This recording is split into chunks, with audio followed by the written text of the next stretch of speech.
Breaking news tonight, McLaren St. Luke's Hospital in Maumee will close its doors this May following years of declining revenue and other issues. We're told plans are in the works for Mercy Health to pick up its operations. Michael Sandlin joins us live tonight. Mike, do we know yet what Mercy plans to do with the hospital?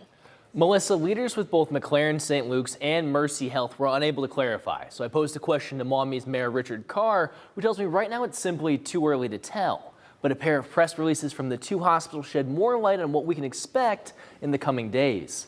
According to McLaren, the hospital is in the process of alerting all of its employees, patients, regulators, and community partners that all of their operations will be discontinued by May. However, Mercy Health says as part of their developing deal, they plan to purchase all of their facilities, land, and physical assets McLaren owns, and they hope to do so with limited interruption.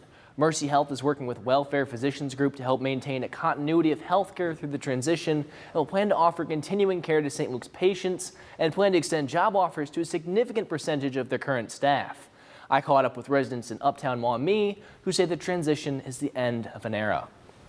Yeah, because it became an institution. You just took it for granted. So to have it uprooted and all of a sudden not going to be there anymore, I suppose like anything else, that's not totally surprising, but glad to hear that Mercy might make a go of it.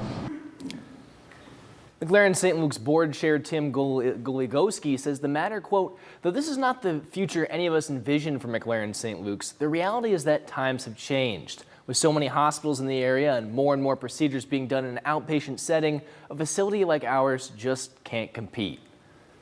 In the weeks ahead, McLaren St. Luke's will begin to reduce admissions and wind down clinical operations, and Mercy reps are expected to begin meeting with hospital employees and physicians as early as next week. Neither McLaren nor Mercy made any of the interviews available for today.